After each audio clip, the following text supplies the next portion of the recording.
हमने नेम रखा है demo dot H T M L.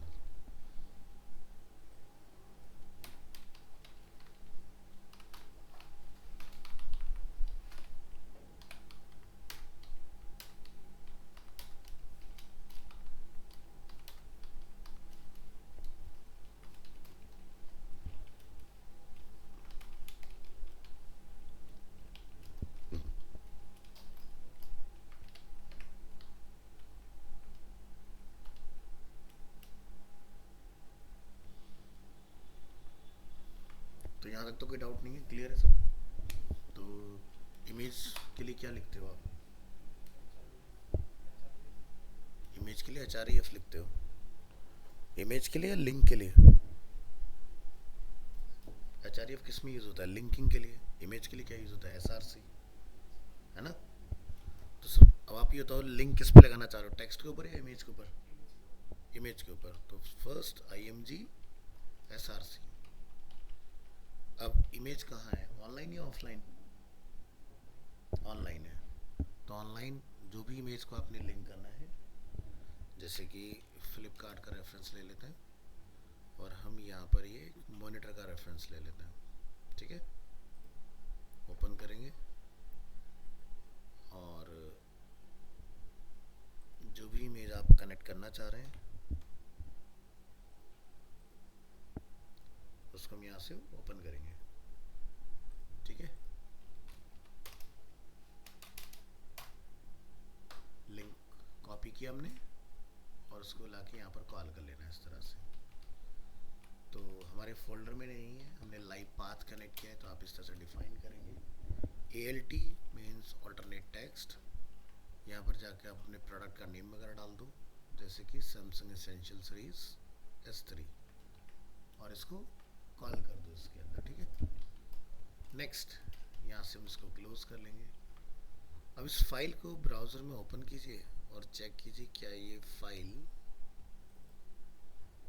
यहाँ पर विजिबल होती है कि नहीं। आउटपुट आ गया।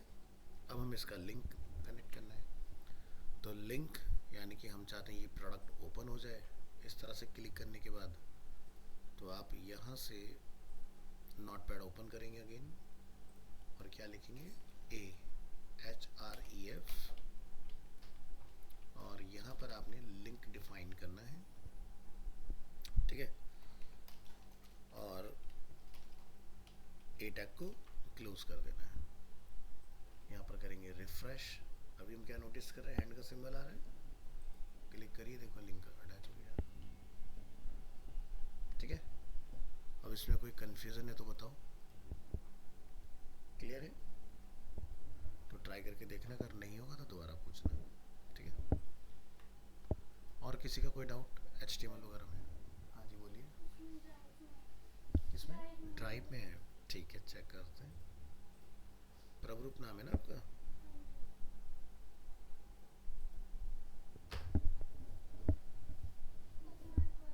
बुकमार्क, ठीक है। कौन सा फाइल ओपन करें?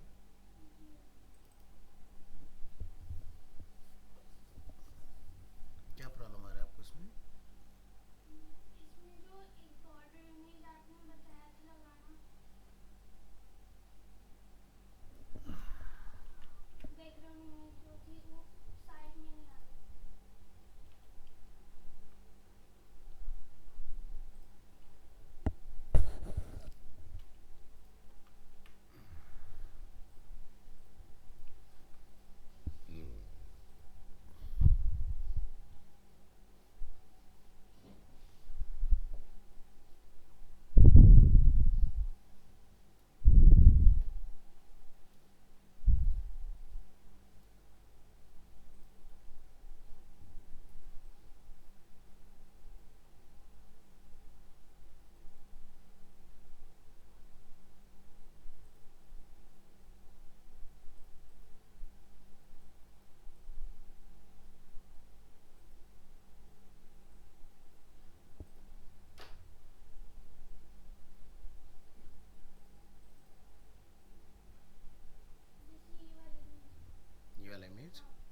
कंटेंट सारा।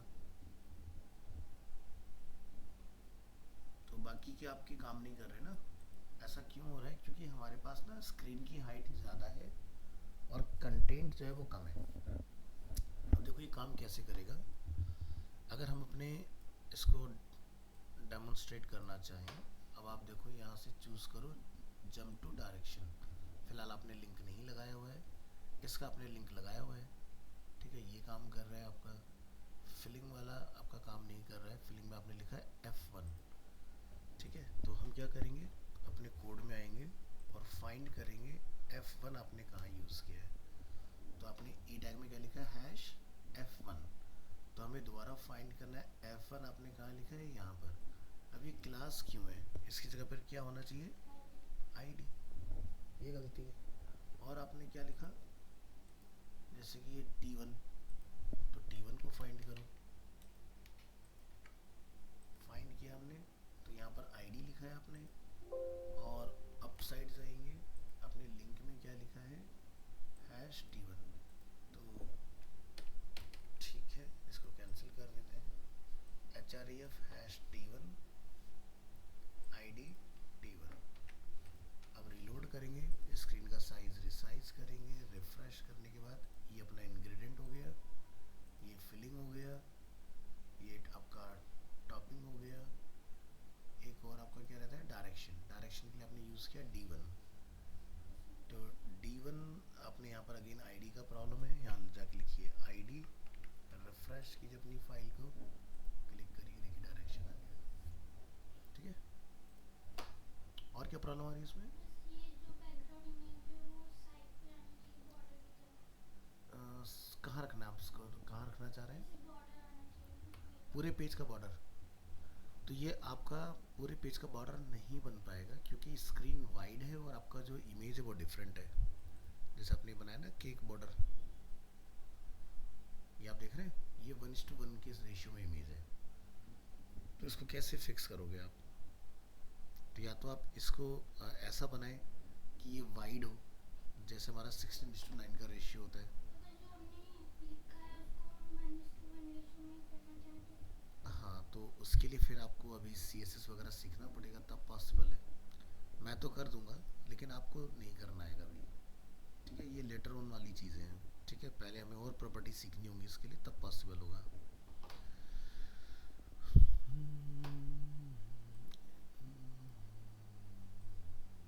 अभी आप देख रहे हो ये आपका फ्लेक्सिबल है कंटेंट पीछे। स्ट्रक्चर की चीज़ें सीख जाएंगे CSS के साथ, तो आप ऐसा कुछ बना पाओगे। और कोई डाउट है इसके अलावा? और किसी का कोई डाउट? अरे तुम तो एक्चुअली कुछ कर नहीं रहे हो ना? अच्छा, ऐसा ना हो एंड में दिक्कत है, थोड़ा सा इसको भी टाइम दो। क्या दिक्कत है पिक्चर में, बताओ।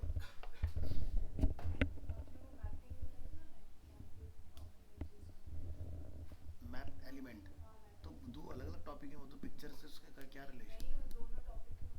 अच्छा, दोनों नहीं समझ में आए, ठीक है। मैप वाले में कहाँ से शुरू करें, मैप या पिक्चर एलिमेंट? Picture element. पहले बताओ, पिक्चर एलिमेंट हुआ नहीं, वो एक अलग चीज़ है, लेकिन क्यों इस्तेमाल करते हैं, पहले ये बताओ।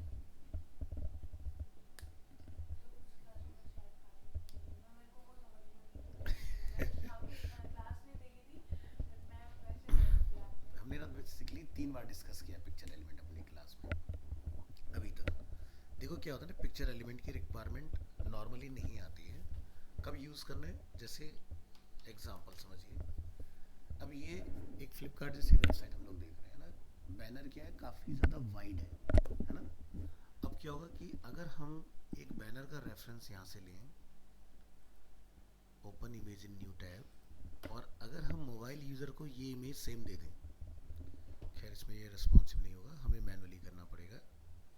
तो क्या चैलेंजेस आ रहे हैं, एंड यूज़र कुछ इन्फॉर्मेशन पढ़ पा रहा है लेकिन एंटायर इन्फॉर्मेशन नहीं देख पा रहा है, प्लस हमें प्रोडक्ट भी क्लियर नहीं है। ऐसी सिचुएशन में हमें यूज़ करना पड़ता है पिक्चर एलिमेंट का। यानी कि हम चाहते हैं कि अलग अलग डिवाइसेस के अकॉर्डिंग अलग अलग इमेजेस रेंडर होनी चाहिए। तो आई थिंक यही इमेज है, इसको ओपन कर लेते हैं। ठीक है, तो वीवो का ही फ़ोन है T45Z, T45Z। ठीक है, तो उन्होंने क्या किया, मोबाइल के लिए स्पेसिफिक अलग डिज़ाइन किया है और डेस्कटॉप के लिए अलग डिज़ाइन किया है। इस तरह का रिजल्ट अगर आप अचीव करना चाहते हो तो इसके लिए आपको क्या लगाना है, पिक्चर एलिमेंट। ठीक है, तो पहले तो ऐसे ही कुछ ट्राई करते हैं, कुछ और किया। ठीक है, अब प्रॉब्लम कहाँ पर आएगी, आपको आउटपुट नहीं आया इसका कुछ भी, तो आपने कुछ सेट किया उसमें विड्थ मिनिमम या मैक्सिमम, फिर भी नहीं आया। ब्राउज़र कौन सा यूज़ कर रहे हो, एक्सप्लोरर, विंडो कौन सा है, विंडो 11 में तो एक्सप्लोरर नहीं होता है, वहाँ तो एज होना चाहिए। हाँ, मैं तो सरप्राइज हो गया आज की डेट में आपको एक्सप्लोरर कहाँ से मिल गया।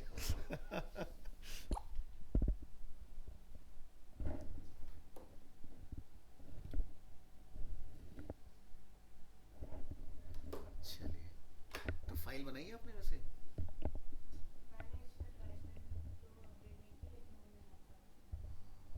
है भी लैपटॉप पे। तो अब देखो मैं तो करूँगा हो जाएगा और आपको बड़ा आसान लगेगा, लेकिन एरर कैसे पता चलेगा। जैसे प्रभु अपनी फाइल लिखा है ना, उन्हें पता चला उन्होंने आईडी को क्लास लिख दिया, इसलिए नहीं चला। तो अगर कोई आपको प्रॉब्लम आती ना, इसलिए हमने गूगल ड्राइव का सिस्टम इम्प्लीमेंट किया है ताकि आप अपनी फाइल लाएं और मैं उसी के अंदर करेक्ट करके दिखाऊंगा आपको। देखो मुझे तो आता है, मेरे साथ तो चल जाएगा, है ना। और आप कहोगे बड़ा आसान है, लेकिन घर जाके फिर नहीं चलेगा। तो फाइल ज़रूर कैरी करो, आधी अधूरी जैसी भी हो, जितना भी बने उसको डाल दो, सो दैट कि मैं आपको यहाँ पर करेक्ट करके सिखा। चल, पिक्चर एलिमेंट, तो यहाँ पर हम लोग नोटिस करेंगे, ये फ्लिपकार्ट जैसी वेबसाइट है, अगर आप इंस्पेक्ट करते हो तो आप यहाँ नोटिस करें कौन सा एलिमेंट है, पिक्चर। पिक्चर के अंदर आप यहाँ देखेंगे क्या है, सोर्स। ठीक है, सोर्स सेट में हमें अपनी अलग अलग इमेजेस का पाथ डिफाइन करना होता है। तो जैसे एग्जांपल के तौर पर हम इसी फाइल को रिप्लेस कर लेते हैं और हमारे पास दो इमेजेस हैं, जैसे कि one is cake and other is cake border. कोई नहीं, मैं लाइव यूआरएल का इस्तेमाल कर सकता हूँ। चलिए इन सबको हटाते हैं यहाँ से।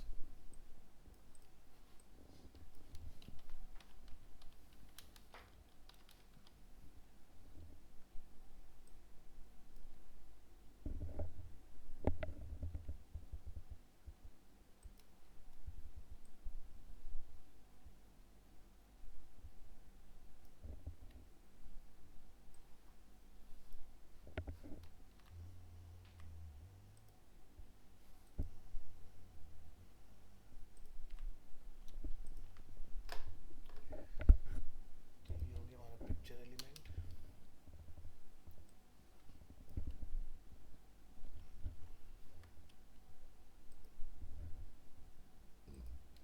ये सेकंड सोर्स हो गया हमारा।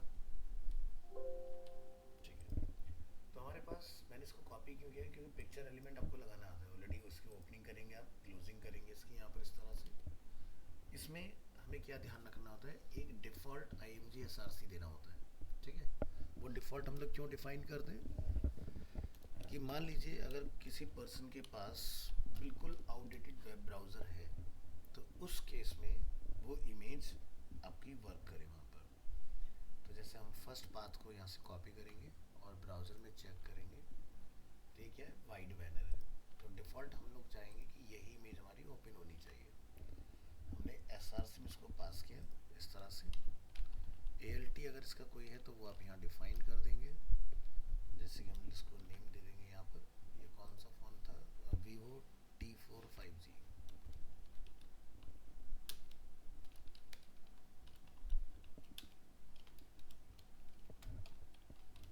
ये हमारा मॉडल हो गया।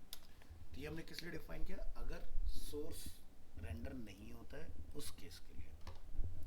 इसके बाद हमने यहाँ पर एक देखा, ये मोबाइल के लिए है इस तरह से, हमने इसको कॉपी किया।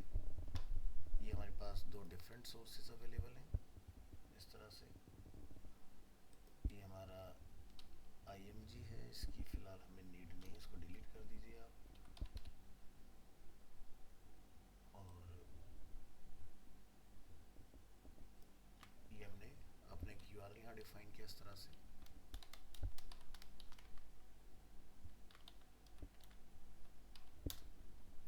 एक सोर्स ये हो गया हमारे पास,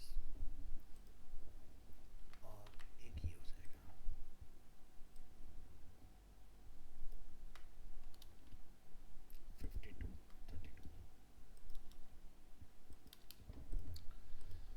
तो यहाँ पर क्या लिखा है, मीडिया, जिसमें एक विड्थ मेंशन है।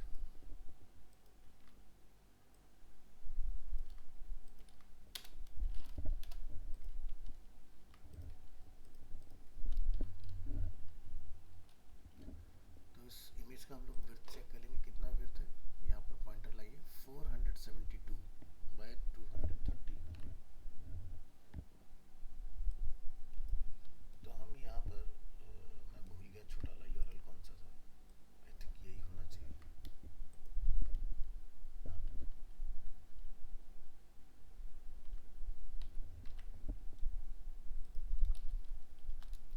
हम इसको डिफाइन कर देते हैं 600 पिक्सल्स, और बाकी उसके ऊपर ये लार्ज वाला डिस्प्ले आपका काम करेगा। चलिए, डेमो के नाम से फाइल हमारी सेव हो चुकी है, हम इसको रन करके देखेंगे। तो अभी हमें कौन सा इमेज दिखाई दे रहा है, लार्ज साइज। स्क्रीन को रिसाइज करेंगे यहाँ पर।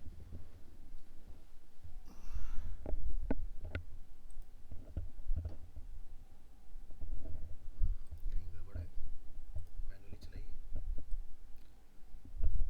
तो यहाँ देख रहे हैं, ये आपका रेंडर हो रहा है इमेज इस जगह पर, ठीक है। और उसके बाद में फिर से अगेन बड़ा हो रहा है। यानी कि प्रॉब्लम क्या है कि कहीं पर अपना जो मिन है उसको मुझे मैक्स करना पड़ेगा, मैक्स विड्थ और मैक्स विड्थ। और वापस से अपनी फाइल को ब्राउज़र में प्रीव्यू कीजिए।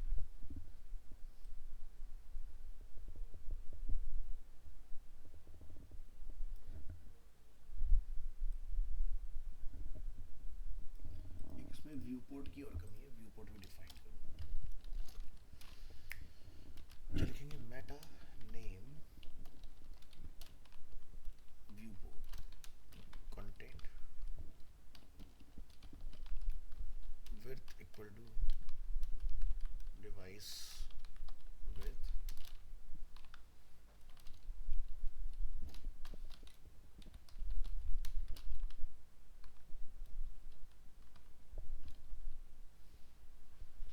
initial scale 1.2।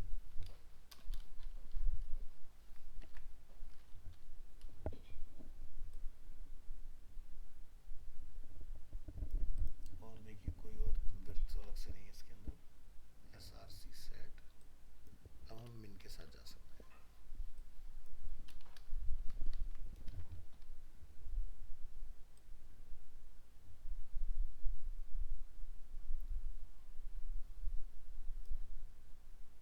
अब यहाँ से हम प्रेस करेंगे F12, रेस्पॉन्सिव मोड ऑन, और यहाँ से आप वैल्यू घटाइए, ठीक है। तो क्या लिखा है यहाँ पर, एक सेकेंड, 1193, ठीक है। तो 91 पर ही हमारा साइज बेसिकली चेंज हो रहा है। तो यहाँ देखिए क्या लिखा है, 1192। तो आप यहाँ पर डिसाइड कर लो कि किस साइज पर आपको कौन सा इमेज यहाँ पर डिस्प्ले कराना है। तो अगर आप चाहते हो डिफ़ॉल्ट ये इमेज आए, तो इसके लिए मुझे कोई भी मीडिया डिफाइन नहीं करना है, ठीक है। तो आपका लार्ज इमेज आएगा, ठीक है। और इसके लिए आप यहाँ डिफाइन कर देंगे कि भाई इस स्क्रीन के ऊपर हमारा ये वाला साइज वर्क करेगा। और इसका ऑर्डर होता है, सबसे ऊपर आता है आपका लार्ज डिस्प्ले, फिर आता है टैबलेट, फिर आता है मोबाइल, ठीक है। तो इस वाले साइज को हम लोग यहाँ बोल सकते हैं कि भाई ये साइज रेंडर होगा 768 पर। 768 पिक्सल्स जैसे ही हो तो हमारा स्क्रीन चेंज हो जाए। अब मैनुअली छोटा कीजिए।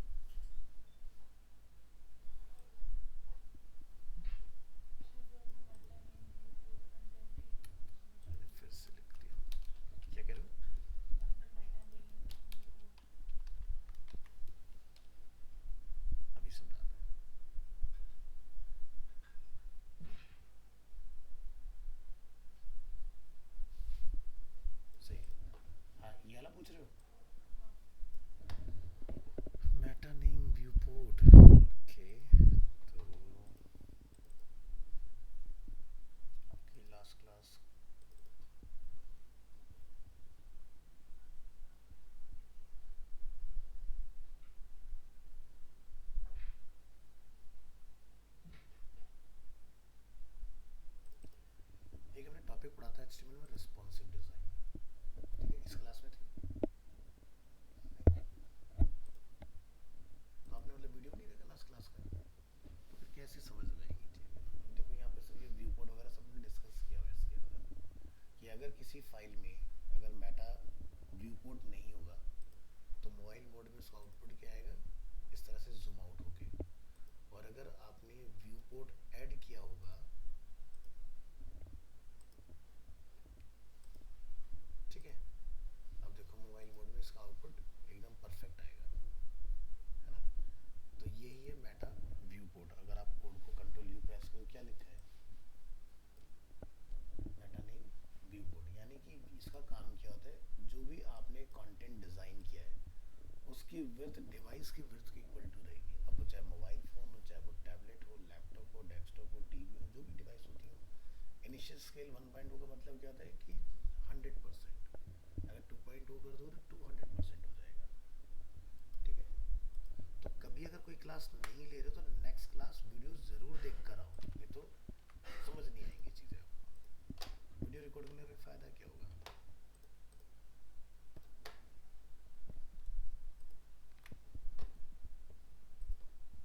जब भी रिस्पॉन्सिव की बात आती है, क्योंकि ये एक रिस्पॉन्सिव के लिए वर्क करता है, आपका पिक्चर वाला जो पार्ट होता है, तो इसके लिए आपको ये ध्यान रखना है कि ये आपने मेटा डिफाइन करना है।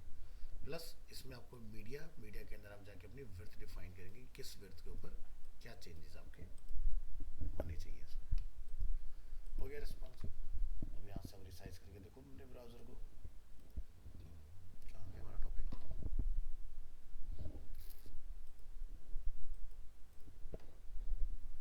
22330, ये देखिए डेमो, ठीक है। तो जैसे आपका 600 पर आएगा फोटो चेंज होगा, उससे ऊपर जाएंगे अलग हो जाएगा। सर मैपिंग से पहले कुछ मुझे डाउट है, जो टेबल बनाते हैं उसमें ना एक बॉर्डर कलेक्ट्स करके कॉलम है, उसका पर्टिकुलर इसका मतलब क्या होगा। बॉर्डर कलेप्स का काम होता है, जैसे दिखा देता हूँ, नोट पैड ओपन कर लेते हैं।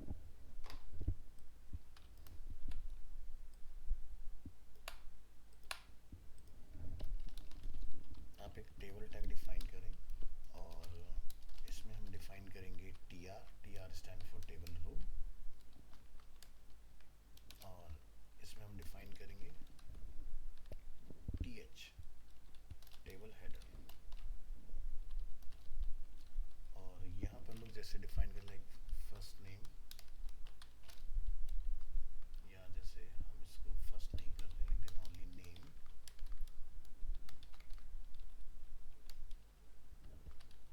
Gender,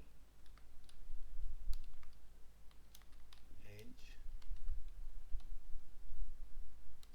marks and total marks.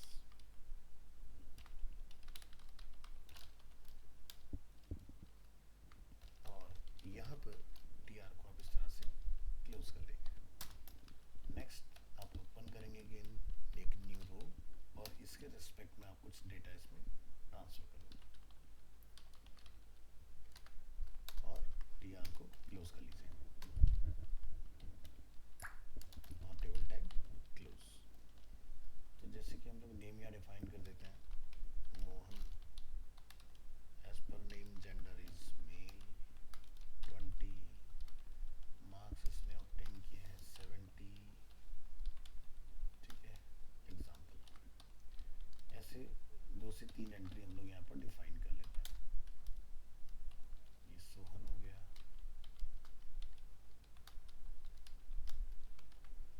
और इस फाइल को प्रीव्यू करेंगे वेब ब्राउज़र में, ठीक है। तो अभी आप नोटिस करो कोई बॉर्डर वगैरह में यहाँ डिस्प्ले नहीं हो रहा है। तो बॉर्डर दिखाने के 2 तरीके हो सकते हैं, एक तो हम लोग यहाँ से HTML एट्रीब्यूट का इस्तेमाल करें, या फिर स्टाइल। अगर हम यहाँ लिखते हैं बॉर्डर, और बॉर्डर में आप डिफाइन करते हैं 1, अब आप क्या देखते हैं, इसको साइड रखिए, डबल बॉर्डर दिखाई दे रहा है कुछ इस तरह से।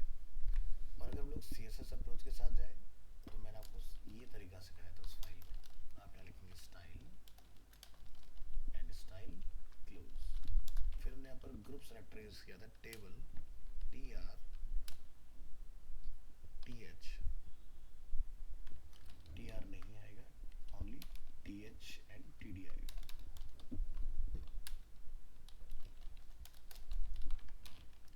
और आप यहाँ लिखेंगे बॉर्डर 1 पिक्सल, सॉलिड और कलर, ठीक है। प्लस हम यहाँ पर इसके विड्थ एक्सपेंड कर रहे हैं, कितना, 100%। तो क्या टेबल कुछ इस तरह से बड़ा हो जाएगा, ठीक है। और अगर आप ये विड्थ से टेबल को देना चाहें तो आप यहाँ पर ऑनली लिखिए टेबल एलिमेंट अगेन, और यहाँ पर लिखिए विड्थ। अब ये तरीके से आएगा इस तरह से। अब ये जो डबल बॉर्डर है इसको हम बोलते हैं सेल स्पेसिंग। दो सेल के बीच के गैप को क्या बोलते हैं, सेल स्पेसिंग। तो यहाँ पर एक तो तरीका ये होता है कि आप लिखें सेल स्पेसिंग, इसकी वैल्यू डिफॉल्ट होती है 2। आप लिखें या ना लिखें, देखो कोई चेंज नहीं है, बट जैसे हम लोग 0 से रिप्लेस करेंगे गैपिंग रिमूव हो गया। अब यही सेम अगर हम लोग CSS में करना चाहें तो आप क्या लिखेंगे, आप यहाँ लिखेंगे बॉर्डर कॉलम्स में कॉलम्स। पहले मैं लाइन हटा देता हूँ, रिफ्रेश करिए, अब इस लाइन को ऐड कीजिए। हमने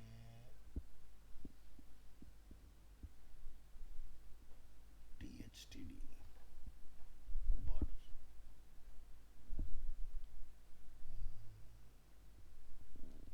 स्पेलिंग मिस्टेक है, ठीक है। तो क्या हुआ, स्पेसिंग रिमूव हो गया हमारा इस तरह से। अब क्लियर है, अभी डाउट है और कुछ और?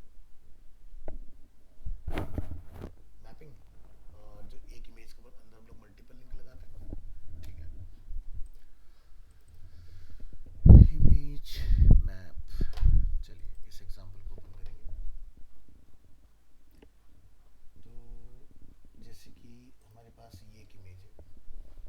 नॉर्मली क्या होता है कि अगर हम किसी इमेज पर कोई लिंक अप्लाई करते हैं,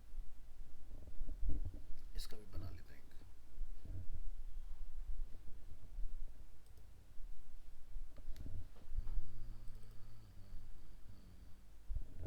इसका नाम है वर्क प्लेस। चलिए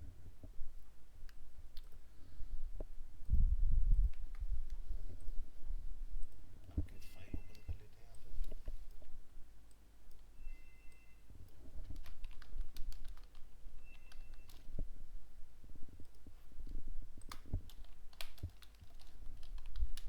IMG SRC और हमारी फाइल का नेम है वर्क प्लेस,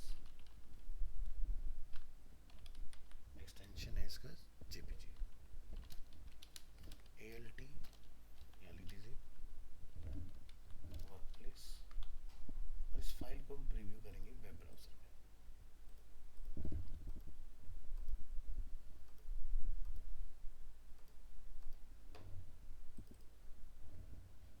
ठीक है।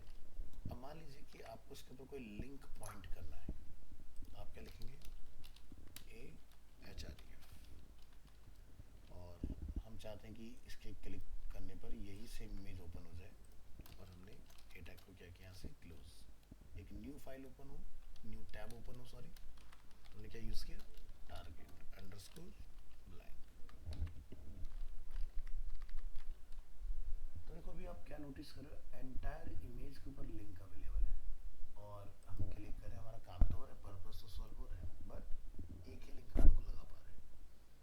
बट मैपिंग से क्या बेनिफिट होता है कि अगर आपको लगता है कि एक ही इमेज के अलग अलग स्पेसिफिक एरिया में मुझे अलग अलग लिंकिंग करना हो, जैसे लैपटॉप के ऊपर अलग, मोबाइल के ऊपर अलग, इसके ऊपर कुछ अलग, उस केस में आपको मैपिंग की रिक्वायरमेंट आती है, ठीक है।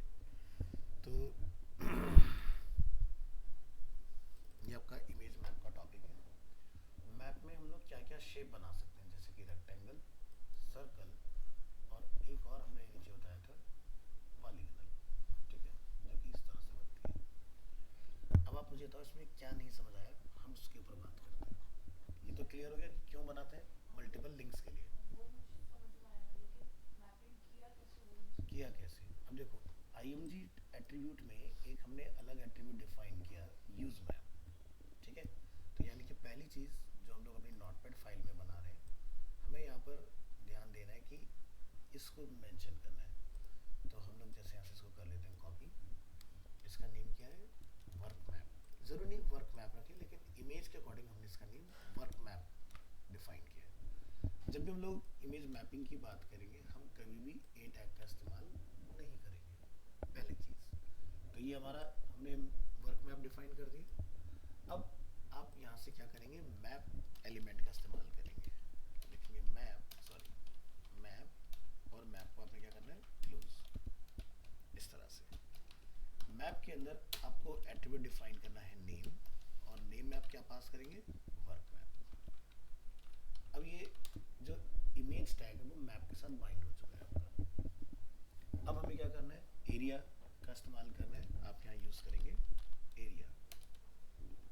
एरिया में आप बताएंगे शेप इक्वल टू, जैसे कि आपको क्या बनाना है, रेक्टेंगल। ठीक है, कोड्स यानी कि कोऑर्डिनेट्स। ठीक है, X axis and Y axis.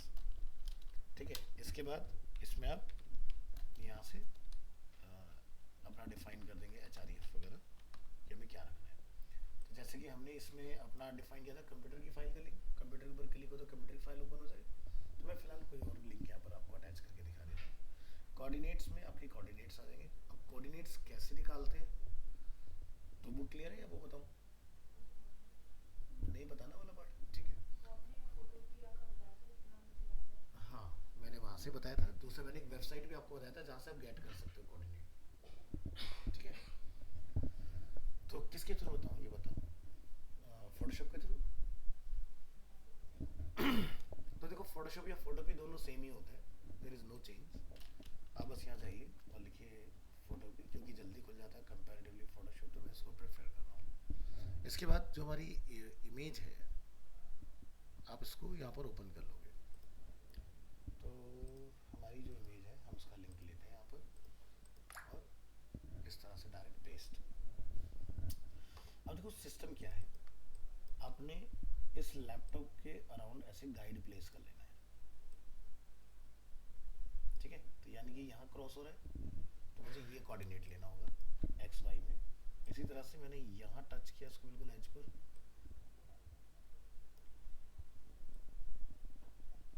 तो मुझे एक कोऑर्डिनेट यहाँ से लेना होगा। तो चलिए क्या करेंगे, यहाँ से ओपन करेंगे इन्फो। इन्फो में कर्सर अपना इस क्रॉस हेयर पे लाइए प्रॉपर। तो कितना आ रहा है, जैसे 32 40। तो हम यहाँ पर क्या लिखेंगे, जो हमारी नोटपैड फाइल है 32, 40। इसके बाद एंड पॉइंट,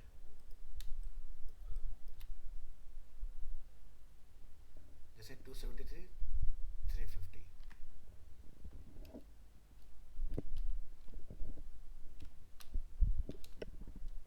था ना, हाँ चलिए। तो ये हमने डिफाइन कर दिया, ये तो समझ में आ गया ना। इसका बस लिंक क्या लगाना है वो डिफाइन कर दो, जैसे कि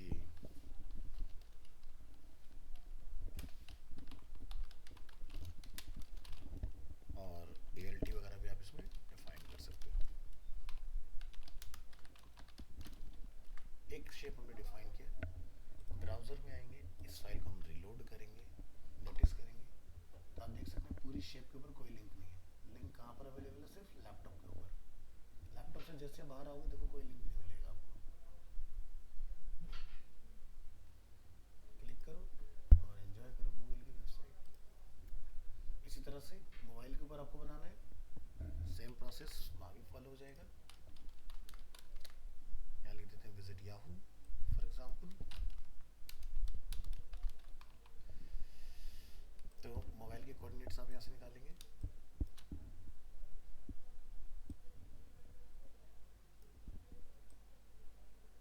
यहाँ पर पॉइंटर रखिए, वैल्यू क्या लिखा है 288 171, पुट कर दीजिए।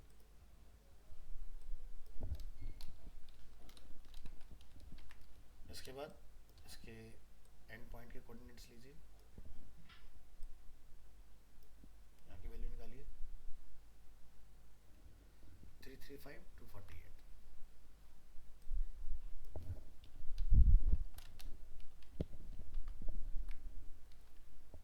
और रीलोड कीजिए अपनी फाइल को वेब ब्राउजर में, तो देखिए मोबाइल के ऊपर अलग लिंक आ गया, ठीक है, इसके बाहर कोई लिंक नहीं है। तो मैं देख लेता हूँ मैंने क्या लिंक असाइन किया है, फिलहाल अभी हमारा यही है, तो आप यहाँ लिख देंगे Yahoo, control S, refresh, click here. Oh sorry, दूसरी फाइल है, ये नहीं लेना हमें, ये फाइल थी, ये देखिए, ये याहू का लिंक ऐड हो गया। और ये अब मुझे ये बताओ कि इसमें कन्फ्यूजन कहाँ था। मैंने इतना आराम से एक्सप्लेन किया था इसमें कि पहला पॉइंट, दूसरा पॉइंट, दोनों की वैल्यू आ गई, उससे हमारा ये बना। फिर हमें जैसे सर्कल का निकालना है, तो सर्कल का सेंटर हमने गेट किया, उसकी हमने रेडियस निकालनी, तो हमारा सर्कल का पॉइंट निकल के आ गया। इसी तरह से पॉलीगन है, हमने अलग अलग पॉइंट पर कर्सर रख के वैल्यू लिया, उसको हमने यहाँ पास कर दिया।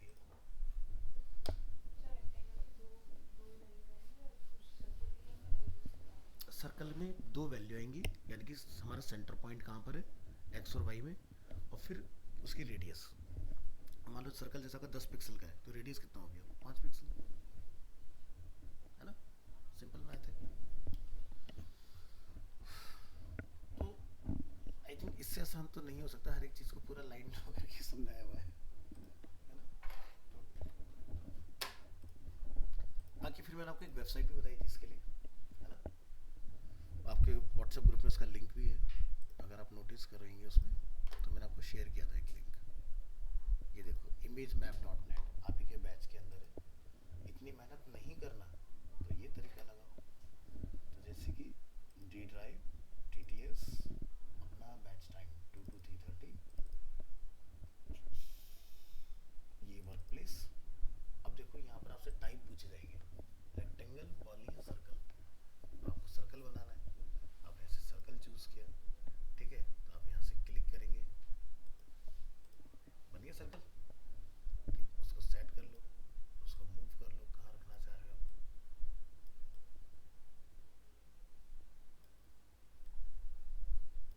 इसके बाद क्या करना है, शो मी द कोड, पूरा कोड लिख कर आगे, और क्या चाहिए। लेकिन आज की डेट में तुम्हारे लिए तो वेबसाइट है, लेकिन हमारा कॉन्सेप्ट कैसे क्लियर है, क्योंकि हमारे टाइम में तो नहीं होती थी ना ये सब चीज़ें, तो सब मैनुअली करना पड़ता था। तो मैनुअल अप्रोच सबसे बढ़िया। मान लो इंटरव्यू में आप गए, वहाँ पर नेट नहीं है उस कंप्यूटर में, तो क्या करोगे, फंस गए। तो ये तब के लिए सही है कि अगर नेट आ रहा है तो, नहीं तो मैनुअल अप्रोच हमेशा सबसे बढ़िया होती है। मैनुअल को कोई किसी भी तरह से नेगोशिएट करा ही नहीं सकता, तो इसलिए कस्टम आना बहुत ज़रूरी है। अब ऐसे आप देखो, यहाँ से लैपटॉप की शेप अगर निकालना चाहो या मोबाइल की शेप निकालना चाहो, ऐड न्यू एरिया करो, यहाँ से कौन सा शेप निकालना है, रेक्टेंगल, ठीक है, हम यहाँ से क्लिक करेंगे, इस वाले पर आएंगे, रेक्टेंगल, रेक्टेंगल यहाँ से यहाँ तक क्लिक किया, खींच के यहाँ से यहाँ तक बड़ा करो इसको, ऐसे इसको यहाँ सेट करो, और यहाँ से शो मी द कोड कर दो, ये रेक्टेंगल के कोऑर्डिनेट्स आ गए, देखो, है ना। ऐसे हमारे पास एक और ग्राफिक थी, कोरोसेंट शेप जो है, ये पार्ट है, तो ओपन इमेज यूआरएल हम लोग कॉपी कर लेंगे यहाँ से, और मुझे इसका भी कोऑर्डिनेट्स गेट करने हैं, तो आप यहाँ से ये देखिए इमेज आ गई, यहाँ पर कौन सी शेप बनाना है, पॉली शेप, ठीक है। तो चलिए शुरू करते हैं, यहाँ से क्लिक क्लिक क्लिक, मैं बस रैंडम ऐसे क्लिक करके दिखा रहा हूँ, आप